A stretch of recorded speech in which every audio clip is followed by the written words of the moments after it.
समीकरण है 3y plus 2 बराबर 0 और इसमें पूछा है x अक्ष और y अक्ष पे काटे गए अंतःखंड की लंबाई बताओ। x अक्ष और y अक्ष पे काटे गए अंतःखंड की लंबाई बताओ कितनी है। तो इसको अंतःखंड रूप में बदलने के लिए कुछ खास इसमें आवश्यकता नहीं है। -2 इधर भेजोगे तो 3y बराबर -2, तो y का मान आ गया -2/3। ठीक है, अब y का मान -2/3 आ गया। आप चाहो तो -2/3 y के नीचे भी लगा सकते हो और बराबर में क्या बचेगा 1। तो इस तरीके से अगर तुलना करें हम इस समीकरण से x बटा a y बटा b से, तो b का मान -2/3 आ रहा है।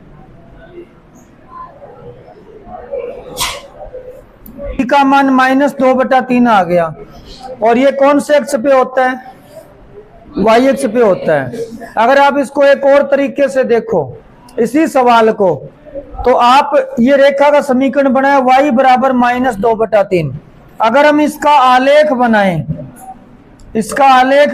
x अक्ष y अक्ष, तो जैसे y बराबर 2 की रेखा कहां बनती है, y बराबर 2 की ऐसे 2 पे बनती है इस तरीके से।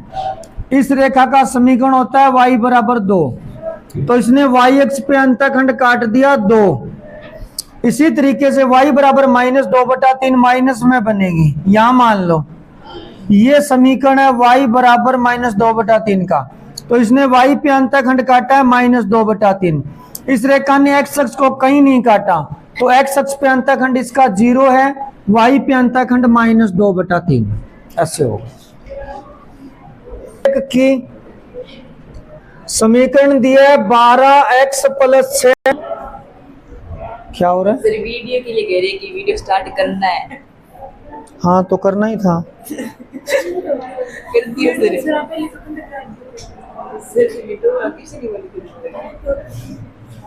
नहीं वो तो आप पे डिपेंड ना, सवाल शुरू हो जाए तो कर दिया करो शुरू। हाँ सर, पहले ही कर दिया स्टार्ट में के बाद में कर दिया। कोई बात नहीं, अब शुरू कर दे। स्टार्ट है अब, ठीक है। तो -1 बिंदु है, इस बिंदु की इस रेखा से दूरी पूछी है। -1 की इस रेखा से दूरी पूछी है। ऐसा सवाल पहले नहीं आया है।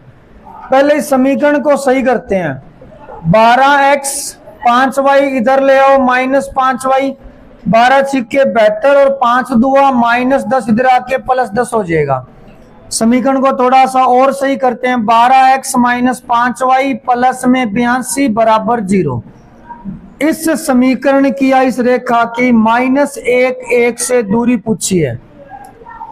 तो जब किसी भी बिंदु की, मान लो P है, P के निर्देशांक है x1, y1, इस बिंदु की दूरी पूछ ले आपसे ax + by + c बराबर 0 से, इस बिंदु की इस रेखा से जब दूरी पूछे, दूरी का मतलब होता है डायरेक्ट लंब डाल दो और फिर वो दूरी निकालनी है। ये वाली डायरेक्ट लंब डालना है और ये जो दूरी है PQ, इस दूरी को निकालने का एक फॉर्मूला है। किसी भी बिंदु से किसी रेखा की दूरी, यहां बिंदु है, यहां रेखा है, कितनी दूर है ये रेखा, इसको निकालने का फॉर्मूला है। क्या फॉर्मूला होता है ध्यान से समझना। दूरी d या डिस्टेंस एक ही बात है। ये x1 y1 बिंदु आपको इस समीकरण में रखना होता है, x और y की जगह, यानी a x की जगह x1, b y की जगह y1 + c। ठीक है, बटे में लिखना होता है रूट के अंदर a² + b²। ये दूरी निकालने का फॉर्मूला है। और ये अगर बाई चांस माइनस आ जाए तो मापांक का काम है, इसको प्लस कर देगा। क्या फॉर्मूला है ये जो बिंदु x1 y1 जिससे दूरी निकालनी है, वो आपको x और y की जगह रखना है और नीचे रूट a² + b² करोगे। कैसे, जरा इसमें देखिए, ये x1 y1 है और ये ax + by + c जैसी समीकरण है, ax + by + c बराबर 0 जैसी। अब d सूत्र लगाएंगे। सूत्र कह रहा है ax1, a का मान कितना है 12, x की जगह x1 आ जाएगा। ये देखो x1 कितना है -1, प्लस b का मान है -5, y1 फॉर्मूले में देखो y1 का मान 1 है, प्लस c का मान 82 है, नीचे रूट के अंदर a² प्लस b², ये a है ये b है, तो 12 का स्क्वायर प्लस में -5 का स्क्वायर। ये कैलकुलेशन में अगर बाई चांस माइनस आ जाए तो आप प्लस कर दोगे, ठीक है। तो ये हो गया -12 -5 प्लस का 82 बटे में 13, ये 13 हो गया, ठीक है। -12 -5 -17 -17 82 में से घटा दिए कितना आएगा 65, 65 बटे 13, ये प्लस का आ गया। अगर ये -65 आ जाए, मान लो ये 82 माइनस का होता तो माइनस में आ जाता ये, तो 65 में 13 गए 5, दूरी हमेशा इकाई में होती है तो 5 इकाई लिखोगे। तो इस बिंदु की इस रेखा से दूरी जो है 5 इकाई है। ऐसे ही 1-2 सवाल और हैं, इससे मिलते जुलते कर लेते हैं। अगला ही सवाल है चौथा, x अक्ष पर वो बिंदु बताओ जिसकी रेखा का समीकरण है x/3 y + 4 = 1। ये अगला सवाल है चौथा, x अक्ष पर बिंदु बताओ जिनकी रेखा से दूरी 4 इकाई है। ये जो समीकरण है, पहले इसको ऐसे बदल देते हैं क्योंकि हमारा जो फॉर्मूला है वो इसी समीकरण की तरह, हालांकि सीधा भी हो सकता है, पर इस समीकरण को ऐसे बदल लो। पहले ऐसे बदलने का मतलब ये 3 और 4 हटा दो बट्टे से। कैसे हटाऊं? एलसीएम ले लो या 12 का गुणा कर दो। 3 और 4 हटना चाहिए तो 12 का गुणा कर रहा हूं, यहाँ के तक क्या आएगा बताओ? 4x प्लस क्या आएगा, बराबर में क्या होगा वो -12 इधर ले आओ बराबर 0। समीकरण नंबर 1। इस समीकरण की x अक्ष पर बिंदु बताना है जिससे दूरी 4 इकाई हो। दूरी निकालनी नहीं है, दूरी दे रखी है 4 इकाई, और बिंदु होना चाहिए x अक्ष पे। तो बताओ x अक्ष पर कोई बिंदु लेते हैं अपने, x अक्ष पर कोई भी बिंदु मान लो P है, उसके निर्देशांक क्या होते हैं? x, क्या होता है? तो इससे दूरी 4 है, ये लिखा है प्रश्न में। ये बात समझ में आई? इस बिंदु की इस रेखा से दूरी कितनी है? 4 है।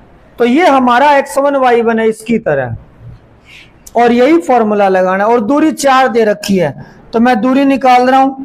फॉर्मूला है ax1, a का मान कितना है 4, x1 की जगह क्या है x, 3 y1 की जगह कितना है 0, -12 बटे में रूट के अंदर a² प्लस b², और ये दूरी दी है 4 इकाई, ये दूरी दे रखी है 4 इकाई।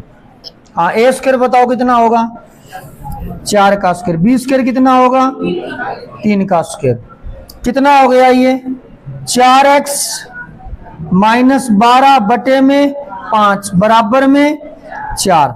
मापांक हटाते हैं तो 2 निशान आएंगे। 4x -12 बटे 5 बराबर में आएगा +-4। मापांक जब भी हटता है 2 निशान आते हैं, +-4। अब आप कहोगे 2 क्यों लगाए? ये दूरी कितनी आई थी? 4 है ना इसमें दूरी। अच्छा ये बताओ, सोचो इस सवाल में इसने दूरी निकाली थी, और ये दूरी अगर यहाँ कैलकुलेशन से -4 आई तो भी उत्तर में कितनी दूरी लिखी जाएगी? 4। तो हो सकता है कैलकुलेशन से ये -4 आया हो सकता है। एक बात सोचो, यहाँ अगर -65 आता तो भी उत्तर कितना आता है इसका? तो तुम्हें क्या पता यहाँ -5 था या +5 था?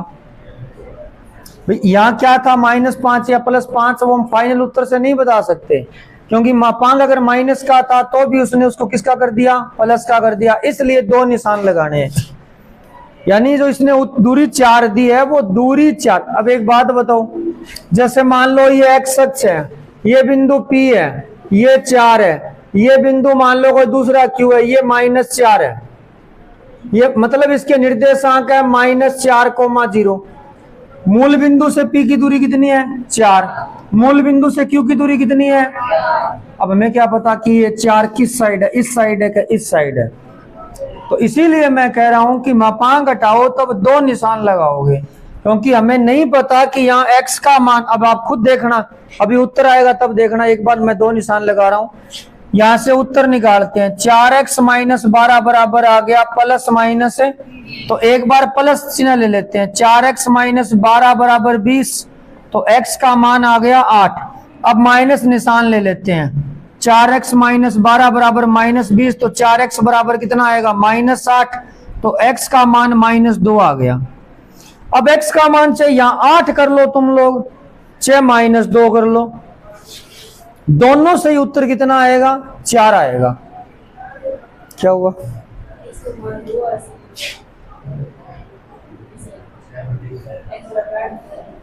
तो कैसे आएगा? 2 आएगा ये।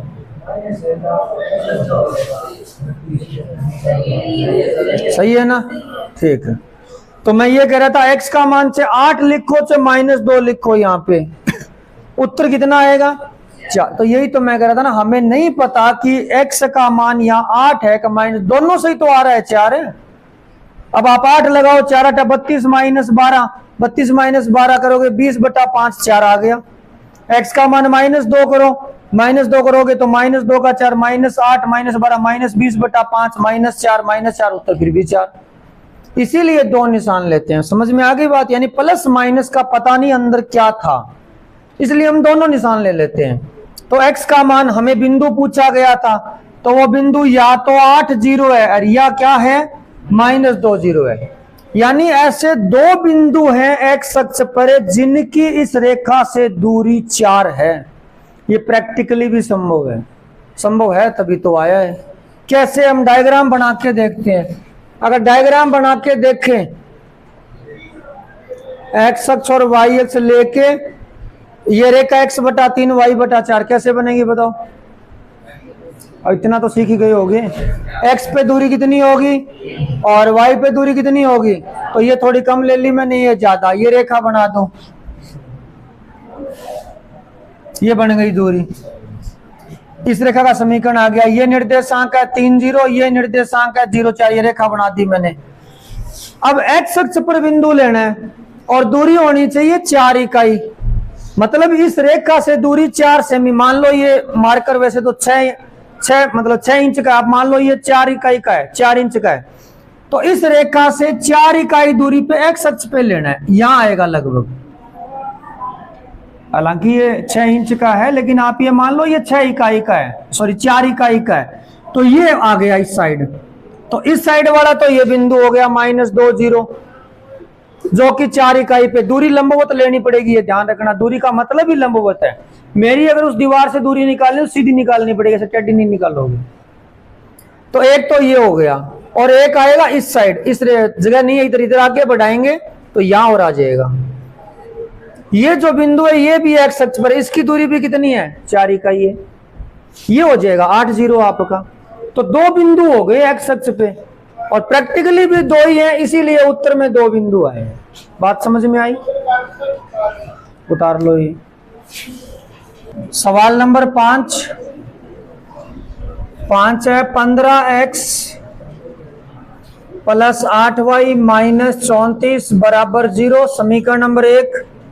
और दूसरी है 15x प्लस 8y प्लस 31 बराबर 0। ये कह रहा है इनके बीच में दूरी बताओ, इन दोनों समीकरणों के बीच में दूरी बतानी है।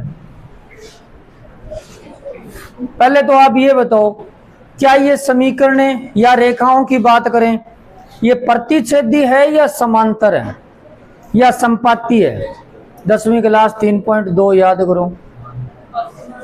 शर्त लगाएं a1 बटा a2 b1 बटा b2 c1 बटा c2, उससे क्या आ रही है? ये दोनों रेखाएं पैरेलल है, समांतर है। तो ये जो 2 रेखाएं समांतर चल रही है, इनके बीच में दूरी कितनी है ये बताना है। इसको करने के 2 तरीके हैं, मैं दोनों तरीके से बता देता हूं, जो अच्छा लगे वो देख लेना आप लोग, बाकी छोड़ देना। 2 तरीके क्या है? एक तो है 2 समांतर रेखाओं के बीच में, अगर एक फॉर्मूला है वो आप अलग से याद रखो, तो ध्यान रखना ये फॉर्मूला तभी काम करेगा जब दोनों रेखाएं समांतर हो, अदरवाइज काम नहीं करेगा। तो दोनों रेखाओं के बीच में दूरी निकालने का फॉर्मूला है c1 माइनस c2 बटे में रूट के अंदर ए स्क्वायर प्लस बी स्क्वायर। ये छोटा सा नाजुक सा फॉर्मूला है। नींद आ रही है करीना? हाँ, ये ध्यान रखना ए और बी सेम होना चाहिए दोनों समीकरणों में।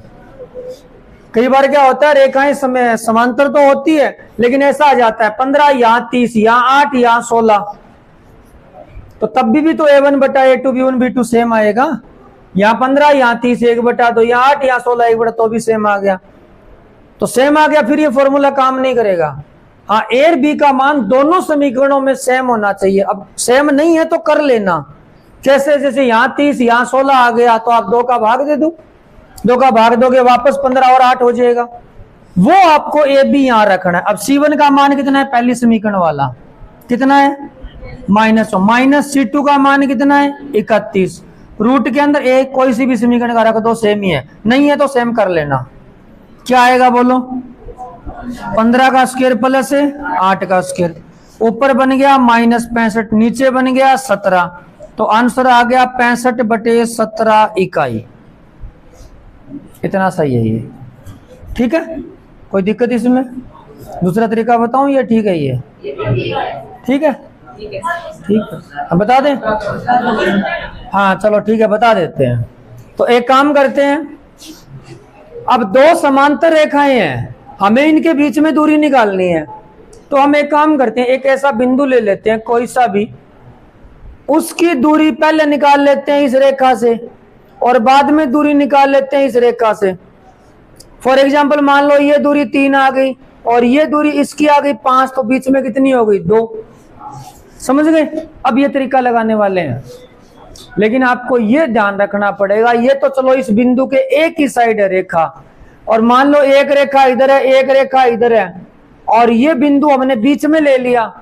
मान लो हम एक ऐसा बिंदु मानने वाले हैं और वो बिंदु ये मान लो दोनों रेखाओं के बीच में है। अब इस रेखा से दूरी आ गई 3, इस रेखा से दूरी आ गई 2, अब दोनों के बीच में कितनी होगी? 5। तो इसमें आपको ये ध्यान रखना पड़ेगा कि जो आप बिंदु ले रहे हो वो दोनों रेखाओं के एक ही साइड है या एक के एक साइड और एक के इस साइड है। अगर ऐसा है तब तो जोड़ना पड़ेगा और ऐसा है तो घटाना पड़ेगा। और बिंदु कौन सा लेंगे? मूल बिंदु लेंगे। कौन सा लेंगे? यही ठीक है 0 0, बाकी तो बिंदु हमें क्या पता कौन सा किस साइड रेखा के। तो एक काम कर लेते हैं, 0 0 बिंदु लेते हैं। तो 0 0 से पहले इसकी दूरी निकालते हैं, फिर इसकी दूरी निकालते हैं, ठीक है? दूरी निकालना तभी सिखाया है ना आपको किसी बिंदु से। तो मैं पहली रेखा की जो फर्स्ट लाइन है इसकी 0 0 से दूरी निकाल रहा हूं और दूरी का फॉर्मूला, तो 0 0 से दूरी निकाल रहे हैं। पहले मैं वो दूरी का फॉर्मूला लिख देता हूं, ठीक है? जो हमने अभी अभी थोड़ी देर पहले यूज किया था, ax1 by1 प्लस c और रूट के अंदर a square plus b square. ध्यान रखना अब की बार x1 y1 की जगह 0 0 है और समीकरण ये रही, पहली समीकरण की दूरी निकाल रहे हैं। तो बोलो क्या लिखूं? x1 की जगह क्या लिखना है? 0, y1 की जगह 0, a b से कुछ भी हो 0 का गुना होगा। c का मान क्या है? -34, ठीक है? एक बार मापांक छोड़ दो भाई, बटे में रूट के अंदर a square plus b square, यानी 15 का स्क्वायर प्लस 8 का स्क्वायर, -34/17 आ गया। ये माइनस में दूरी आ रही है ना, इसका मतलब ये मूल बिंदु के दूसरी साइड है रेखा। मैं डायग्राम बना के दिखा दूंगा आपको, एक बार इतना ही छोड़ो ये, ठीक है? अब 0 0 की दूसरी रेखा से दूरी बताओ। ये D1 मान लेते हैं, ये D2 मान लेते हैं। 0 0 की दूसरी रेखा से दूरी, वही काम करना है। x की जगह क्या करना है? क्या किया था x की जगह? और y की जगह भी ऊपर क्या आएगा बोलो? 31 बटे में रूट के अंदर 15 का स्क्वायर 8 का स्क्वायर, कितना आ गया? 31 बटे। अब आप दोनों को घटा दो, घटाना ही है दोनों को, तो D1 में से क्या घटाओगे? D2, तो -31 -17 सॉरी -31 -34/17 कितना हो गया? -65/17। और दूरी प्लस में होती है इसलिए आंसर आएगा 65/17। यानी मेरा कहने का मतलब है, इतना सा ध्यान रख लेना, ये जो -34 है इसको प्लस मत करना, नहीं तो फिर आपको चेक करना पड़ेगा वो बिंदु की रेखा एक साइड है क्या, दूसरी साइड है क्या। जो माइनस आए तो माइनस ही छोड़ देना। माइनस 34/17 और ये 31/17 दोनों घटाने हैं।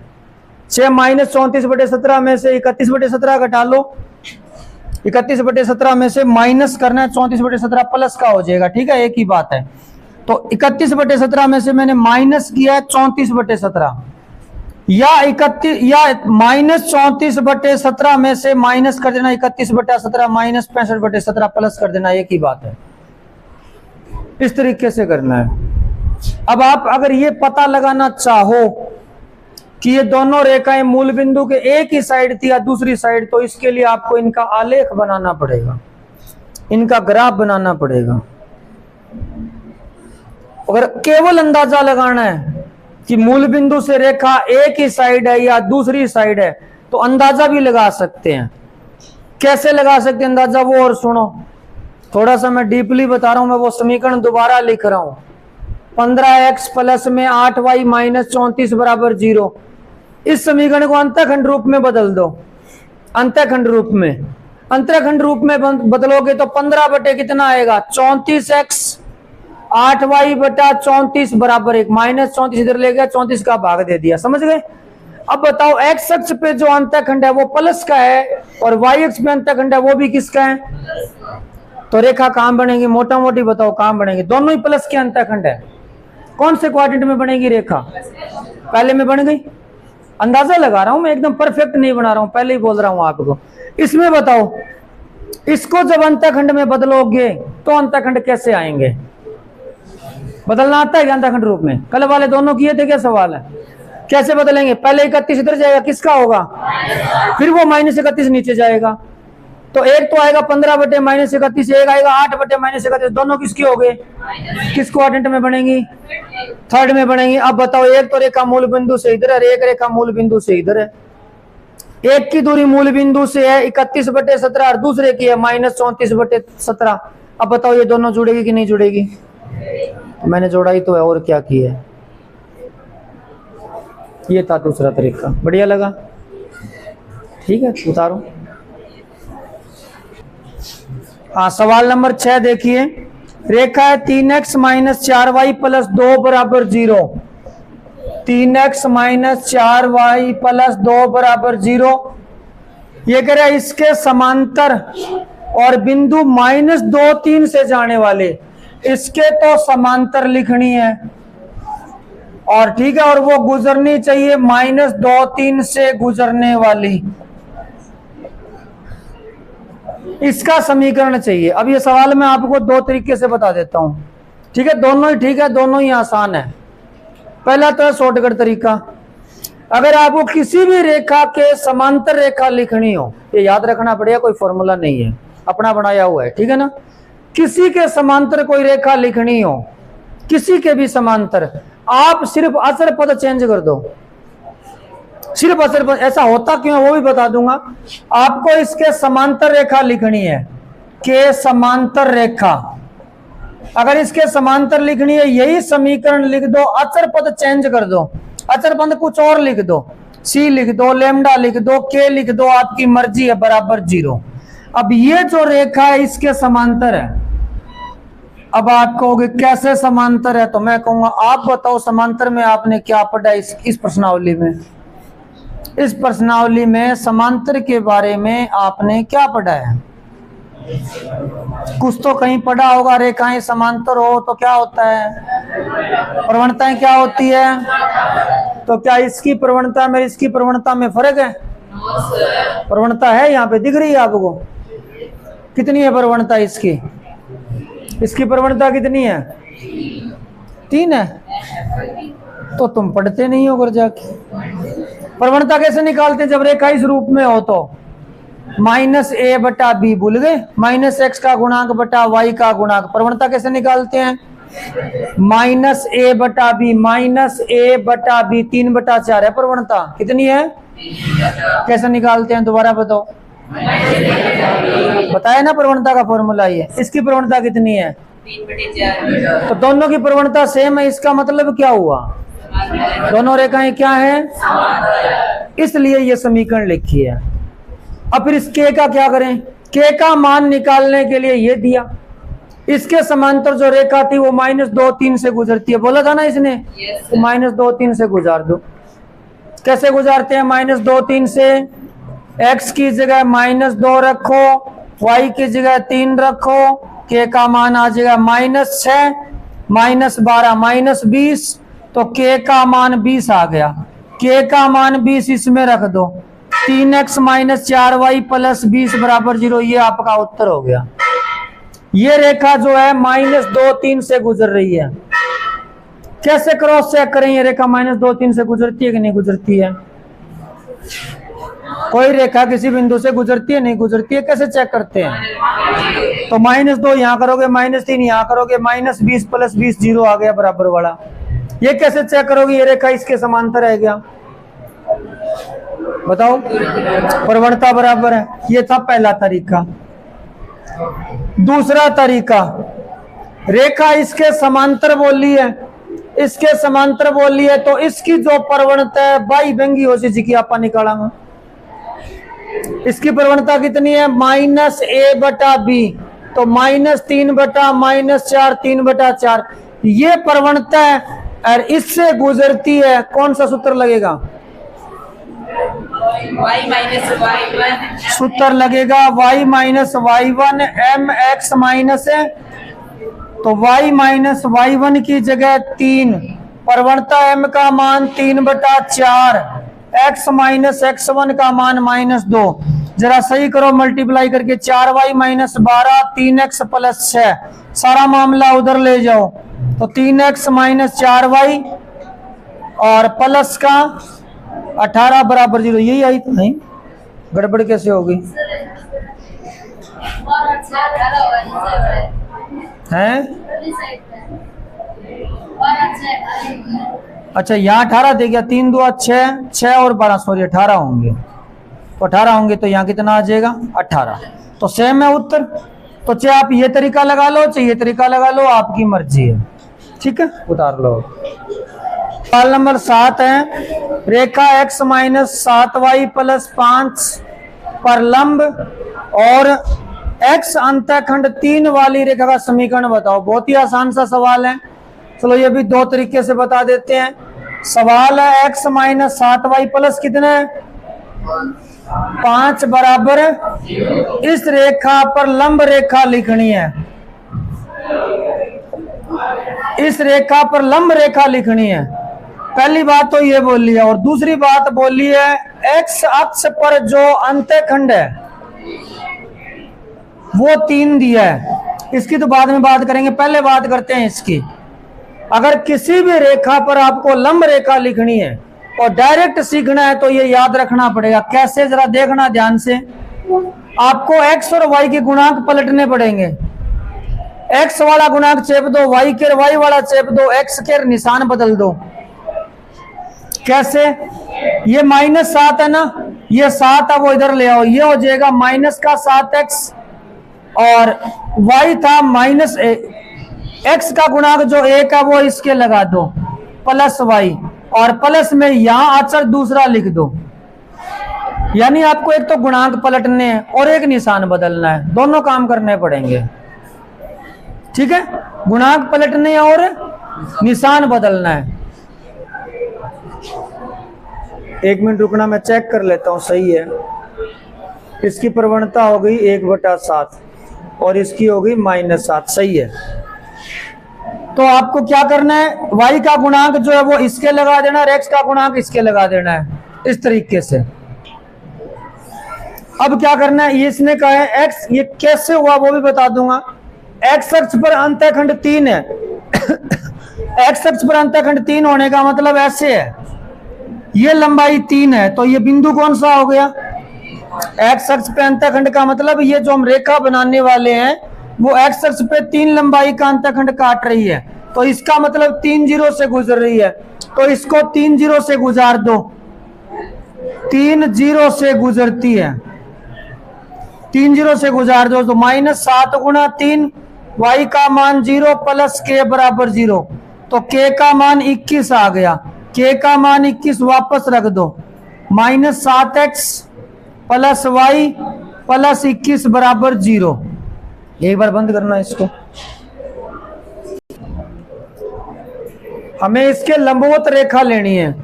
लंबवत रेखा डायरेक्ट लिखने का तरीका है, आपको इसका गुणांक इसके लगाना है और इसका गुणांक इसके लगाना है, ठीक है। और क्या करना है, आपको निशान बदलना है एक का। जैसे -7 इसके लगा दो, -7x, y का निशान बदल देना और x का गुणांक इधर लिख दो। x का गुणांक कितना है, 1y, और प्लस में नियतांक k लगाना है। अब आपको क्या करना है, इसमें निशान बदलना है। निशान बदलने का मतलब y का जो निशान आया है ना, अब वो निशान चेंज कर दो। क्या कर दो, माइनस का कर दो। पूरा बता दूंगा आपको समझा के। अब ये किससे गुजरती है, अंतःखंड है इसका 3। अंतःखंड 3 होने का मतलब x अक्ष पे यहां काटेगी ये रेखा, तो यानी 3 0 से गुजरेगी। अब इसमें 3 0 से गुजार दो, कितना आएगा, -7x का मान 3 माइनस y का मान 0 प्लस k बराबर 0। तो k का मान कितना आया, k का मान आएगा यहां से 21। k का मान 21 इसमें वापस रख दो, तो माइनस का 7x माइनस y, k का मान 21 बराबर 0, प्लस का 21 इधर ले जाओ, 7x प्लस y बराबर 21 आ गया। ये आपका फाइनल आंसर। अब इसमें ऐसा हुआ कैसे, सुनो, मतलब ऐसे कैसे कर दिया, ये किया क्या वो और सुन लो दोबारा।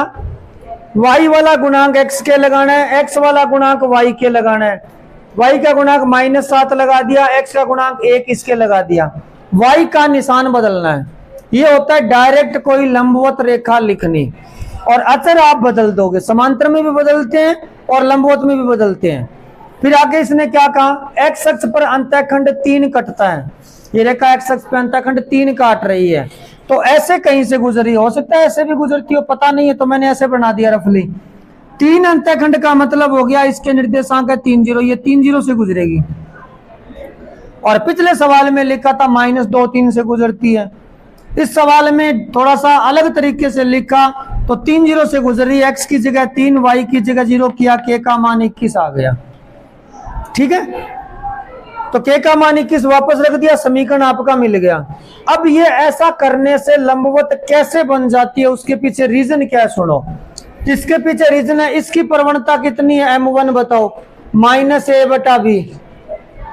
-a का मतलब -1 बटा -7, प्रवणता कितनी है, अच्छा इसकी प्रवणता और देखो कितनी है,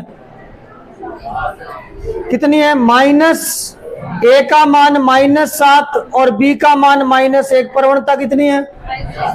अब इनकी प्रवणताओं का गुणा कितना हो गया बताओ, 1/7 गुणा -7, प्रवणता कितनी आ गई। यानी अगर किसी रेखा की प्रवणता 1/7 है, तो उसके ठीक विपरीत लंबवत रेखा की प्रवणता कितनी होगी बताओ, बताया नहीं आपको कुछ। अगर ये किसी रेखा की प्रवणता 1/7, तो इसके लंबवत रेखा की कितनी होगी, पलटना और निशान चेंज करना, बताया ना आपको ये। तो इस यानी इसके लंबवत रेखा की प्रवणता होगी -7, तो मैंने इनको बदल के प्रवणता -7 कर दी। देख लो आप लोग, मैंने -7 इधर लगा दिया, x इधर लगा दिया, तो 1/7 से प्रवणता कितनी होगी, 7/1 होगी। और निशान बदलने के लिए क्या किया मैंने, एक जगह निशान चेंज कर दिया। एक बात बताओ, अगर किसी रेखा का समीकरण ये है x + 3y = 4, इसकी प्रवणता कितनी है बताओ, इसकी प्रवणता, इसके लंबवत रेखा की प्रवणता क्या होगी, 3 होगी। अब ऐसी रेखा लिखनी है जिसकी प्रवणता 3 हो जाए, तो इनको बदल दो, 3 तो यहां भेज दो और एक x का गुणांक y यहां कर दो। अब इसकी प्रवणता कितनी होगी, इसकी प्रवणता -3 होगी, और हमें प्रवणता बनानी कितनी है, 3, तो या तो माइनस यहां लगा दो और यहां लगा दो माइनस। यही मैं कह रहा था, गुणांक चेंज कर दो और y का निशान बदल दो, या x का बदल देना, एक ही बात। यानी प्रवणता पलटने के लिए हम लोग ऐसा करते हैं। रीजन समझ में आया, ये था पहला तरीका। अब इसी के साथ कंटिन्यू दूसरा तरीका। दूसरा तरीका जो पिछले सवाल में लगाया था, हमने इसके समांतर रेखा की प्रवणता लिखी थी, इसमें लंबवत है, यहां प्रवणता है 1/7, तो इसके लंबवत रेखा की प्रवणता कितनी होगी, -7। ये कैसे आती है बताओ, ये 7 -7 आती कैसे है? m1 गुणा m2 बराबर -1। तो ये इसकी प्रवणता है -7 और गुजर किससे रही है? 3 0 से। तो समीकरण कौन सा लगेगा? y minus y1 mx minus x1।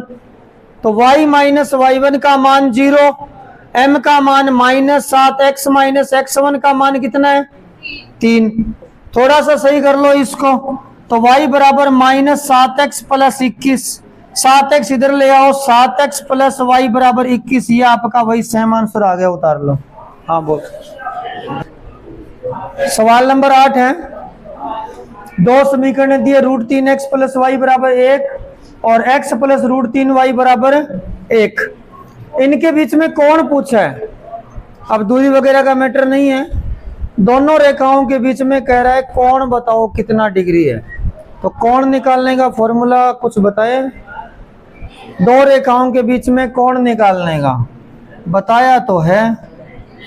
tan theta बराबर m1 minus m2 1 plus m1 f2। और यहाँ क्या आता है? मापांक या दो निशान लगा सकते हो। कौन से बताया ना ये? तो इसमें m1 m2 क्या होती है? प्रवणता होती है। तो पहली रेखा की प्रवणता m1 माइनस a/b से कितनी होगी? माइनस में √3। दूसरी रेखा की प्रवणता m2 माइनस 1/√3। इसमें रख दो और बस उत्तर प्राप्त कर लो। tan थीटा का tan theta plus minus m1 का मान माइनस √3 माइनस m2 का मान 1/√3 है माइनस में, तो प्लस में 1/√3 बटे में क्या आएगा? 1 प्लस m1 का मान माइनस में √3 और m2 का मान माइनस 1/√3। कितना हो गया? ये प्लस माइनस चल रहा है। ऊपर वाले का एलसीएम क्या आएगा? √3 का √3 से गुणा -3 प्लस का √3 में भाग 1। ये √3 इस √3 से कट गया, क्या बचा? 1 प्लस 1। ऊपर बन गया प्लस माइनस, माइनस का 2, नीचे √3 और इसके नीचे 2, 2 के नीचे 1। ये पलट के ऊपर ले आओ तो प्लस माइनस माइनस 2/√3 और ये पलट के ऊपर आएगा 1/2 से 2 कट गया। तो फाइनली हमारे पास क्या आया है? tan थीटा बराबर प्लस माइनस और माइनस गुणा होगा माइनस प्लस हो जाएगा, तो माइनस प्लस 1/√3। हालांकि इससे फर्क नहीं पड़ेगा। tan थीटा का मान 1 माइनस में 1/√3 है, tan थीटा का मान 1 प्लस में 1/√3 है। प्लस माइनस लिखो, माइनस प्लस लिखो, इससे फर्क नहीं पड़ेगा। तो यहां से दो समीकरण बन गई। tan थीटा बराबर 1/√3 और tan थीटा बराबर माइनस 1/√3। अब त्रिकोणमिति काम आएगी। यहां से थीटा कितना डिग्री आएगा और यहां से थीटा कैसे निकालोगे? बहुत बताएं, आपको सवाल भी दिए थे, ऐसे सवाल लिख के बोलता था इसके 6 मान बताओ। हाँ तो वैसे ही यही है। सुनो, थीटा का मान 30 है, 1/√3 थीटा का मान 30 ही है। 30 को वहां ले जाओ जहां tan नेगेटिव होता है, दूसरे में ही होता है। कहाँ होता है? तो दूसरे के अंदर थीटा कितना आएगा? का मान 30 डिग्री है। इसमें 30 को ले जाओ सेकंड क्वाड्रेंट में, और सेकंड में ले जाने का मतलब होता है पाई माइनस थीटा। तो ये आ गया 150 डिग्री। तो यहाँ 150 डिग्री भी सही है, 30 की दोनों रेखाओं के बीच में कोण या तो 30 है या 150। ये कैसे संभव है? ये संभव है, ऐसे संभव है। दोनों रेखाओं के बीच में कोण हो गया 30 डिग्री, तो इधर वाला कितना बचेगा? दोनों आ गए। अब एक चीज और सुनो, इस रेखा की प्रवणता कितनी है? प्लस का 1/√3। दोनों रेखाओं के बीच में कोण जो है वो 30 और 150 आया है। पर मुझे ये बताओ पहली रेखा की प्रवणता कितनी थी? पहली रेखा की -√3। मैं थोड़ा सा इसको अलग से बता रहा हूं, हालांकि सवाल पूरा हो गया है। पहली रेखा की प्रवणता है -√3 और दूसरे की प्रवणता है -1/√3। प्रवणता का मतलब होता है एक्स अक्ष की धनात्मक दिशा से बनाया गया कोण, उसके साथ tan लगाना होता है।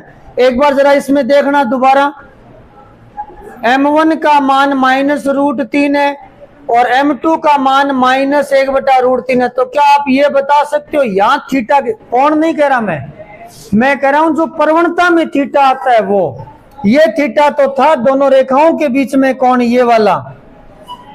अब प्रवणता में जो m का फॉर्मूला होता है जिसको हम tan थीटा बोलते हैं, तो tan थीटा का मान -√3 है, तो कितना डिग्री हुआ थीटा, √3 मान होता है 60 का, 60 को वहां ले जाओ सेकंड क्वाड्रेंट में माइनस होता है, तो 60 सेकंड क्वाड्रेंट में जाएगा तो थीटा कितना आएगा 120 डिग्री, पाई माइनस 60 120। इसमें बताओ कितना आएगा थीटा, कितना आएगा 150 डिग्री। ये थीटा 150 है। ये थीटा कौन सा है, प्रवणता वाला। प्रवणता में जो थीटा का जिक्र आता है वो कहां बनता है, एक्स अक्ष के साथ। यानी ये दो ऐसी रेखाएं हैं, ये रेखा एक्स अक्ष के साथ 120 डिग्री का कोण बना रही है, एक्स अक्ष की धनात्मक दिशा से 120 डिग्री का ये लगभग रेखा ऐसे है, ये कोण है इसका इसके साथ 120 डिग्री, ये ऐसे है। और ये जो दूसरी है वो बना रही है 150,